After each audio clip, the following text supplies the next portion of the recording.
নিত্য নতুন আয়োজনে আল হেরা বাংলা ওয়াজ। আজকে তোমরা নওজোয়ান কিশোর ভাই, মুসলমানের ছেলে, তোমরা বাবা বুঝতেছো না, হয়তো অনেকেই তোমরা ভাবতেছো না। মোবাইলের সীমাহীন আসক্তি আর নিজের মতো করে চলার মানসিকতা তোমাদেরকে পাগল বানায় ফেলছে। তোমরা উদ্ভ্রান্তের মতো, নিজের মতো করে চুল, নিজের মতো চেহারা, নিজের মতো চলাফেরা, এটা ঠিক না বাবা। কে তোমার বাবা, কে তোমার মা, কে তোমার সৃষ্টিকর্তা, কে তোমার নবী, কি তোমার ধর্ম, কি তোমার কিতাব, তোমার আল্লাহ তোমার জন্য কিছু বলছে কিনা, তোমার নবী সাল্লাল্লাহু আলাইহি সাল্লাম তোমার জন্য কিছু বলেছে কিনা, তার কোনো পরোয়া না করা, টোটালি বুঝতে না চাওয়া, দোস্ত, এটা মুসলমান না। মুসলমান নবী সাল্লাল্লাহু আলাইহি ওয়াসাল্লামের অগণিত হাদিস, নবীজি বলছেন, বেনামাজি জিন্দেগি, নামাজ না পড়া জীবন, মন খুশি মতো চলা, এটা কুফরের চিহ্ন, এটা মুশরিকের চিহ্ন। আল্লাহর নবী সাল্লাল্লাহু আলাইহি ওয়াসাল্লাম বলছেন, মান তারাকা সালাতাম মুতাআম্মিদান ফাকাদ কাফারা। মুহাদ্দিসিনে কেরাম এটার ব্যাখ্যা করছেন তো পরে, কিন্তু শাব্দিক তর্জমা কি? ফাকাদ কাফারা। আল্লাহর নবী বলছে, ইচ্ছা করে যে নামাজ ছেড়ে দিল, ফাকাদ কাফারা, সে কাফের হয়ে গেল। এর ব্যাখ্যা আছে আরো পরে, তো ব্যাখ্যা তো পরে, হাদিসের তর্জমা কি? আল্লাহর নবী সাল্লাল্লাহু আলাইহি সাল্লাম বলছে, বাইনার রাজুলি ওয়া বাইনা শিরকি ওয়াল কুফর তারকুস সালাত। একজন ব্যক্তি আর একজন মুশরিকের মধ্যে পার্থক্য নামাজ ছেড়ে দেওয়া। নামাজ ছেড়ে দিলে মুশরিক, নামাজ সেজদা দিলে মুমিন। তাহলে আর কিভাবে বলতো? বাংলায় বলতো, আর কেমনে বলতো? এর জন্য নামাজবিহীন জিন্দিগি মুমিনের জিন্দিগি না। আমি একটা যুবককে বললাম, তুমি একবার যদি মানুষ হও, মুসলমান ভাই, কোনো এক বেলা আজানের সময় মসজিদে যখন আজান হয়, তুমি মসজিদের কাছাকাছি দাঁড়াইয়া তুমি দেখো যে মসজিদে আজান হইলে কুত্তায় কি করে আর মুমিন কি করে।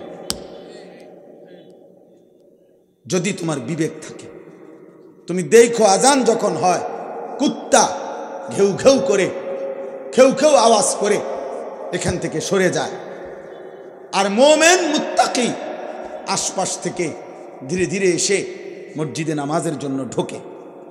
অতএব দোস্ত, মসজিদের আজান হলে যে লোকটা বের হয়ে চলে যায়, পাশ কাটায় চলে যায়, এই আজান যাকে মসজিদে ঢুকায় না, এই আচরণ আর কিছু হোক না হোক, এটা কুত্তার আচরণের সাথে মিলেই যায়।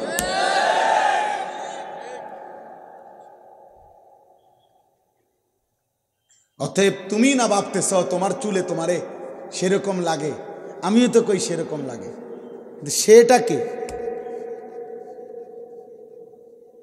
আমিও তো এটা তোমারে কই।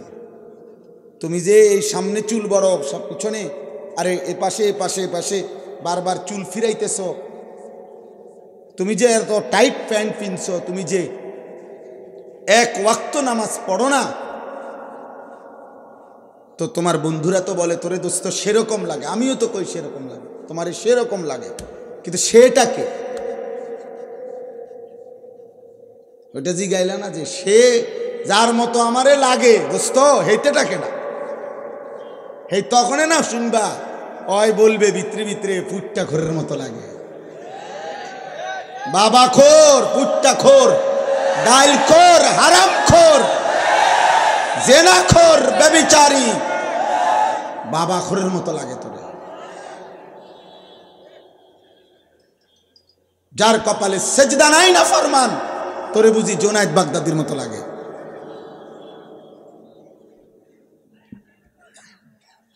হ্যাঁ, বুঝো না? তুমি বুঝো না তোমারে কার মতো লাগে? অতএব আমি অনুরোধ করলাম, সাফ সাফ কথা, প্রিয় ভাই, নিজের হাতে নিজের অপমান করো না, নিজেকে নিজে বেইজ্জতি করো না। তোমরা জানো না বাবা, অসংখ্য মানুষের কাছে তোমরা যারা সারাদিনে মোবাইল, নারী, ছবি এবং বেনামাজি জীবন নিয়ে ঘোরো, তোমরা কিন্তু হাসির পাত্র। তোমরা বুঝতেছো না, মানুষের কাছে তোমাদের এক পয়সার সম্মান, ইজ্জত বলতে কিচ্ছু নাই। তোমার সমবয়সী কিছু অসৎ, ও তোমার মতো খারাইয়া মুতুন না, ও তোমার মতো লম্পট চরিত্রহীন ওই জানোয়ারের কাছে তোমার কোনো বন্ধুত্ব থাকতে পারে, কিন্তু ভদ্র কোনো মানুষের কাছে তোমার এক পয়সার কোনো মূল্য নাই বেটা। কোনো কুত্তাও তোরে দেখতে চায় না বেনামাজি। ফজরের নামাজ যে পড়ে না, আল্লাহর কসম আমি কিতাবে পড়ছি, তারে শুকর শুকর তাকে ঘৃণা করে, থুতু মারে থুতু মারে থুতু মারে।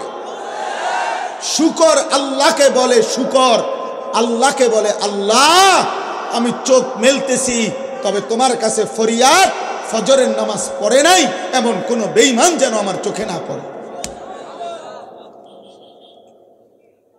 তোরে কুত্তাও পছন্দ করে না বেটা, তোকে শুকরও পছন্দ করে না বেটা। এই জন্য কেউ যে তারে কিছু কয় না, এই জন্য নিজের সেলফি নিজে তোলে। মানে ও চিন্তা করছে দরকার না কারো বালার, আমার তো আমার ভাল লাগতেছে, আমার কাছে যেহেতু আমার ভাল লাগে, আর মানুষের তারা কি লাগবে, দরকার কি? হ্যাঁ, এই জন্য দেখেন নিজেই চুল ফিরায়,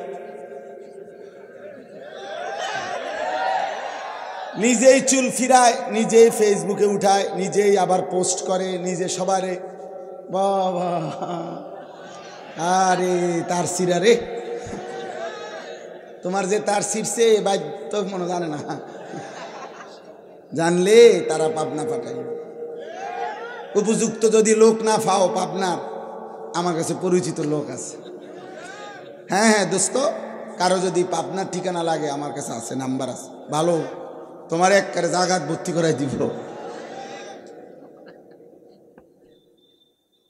পাবনায় আমি কয়দিন আগেও গেছি মাহফিলে, কারণ অনেক লোক আমার পরিচিত আছে, তোমার একদম সুন্দরভাবে সিট লইয়ে দিব, এনে পাগলা গারদে।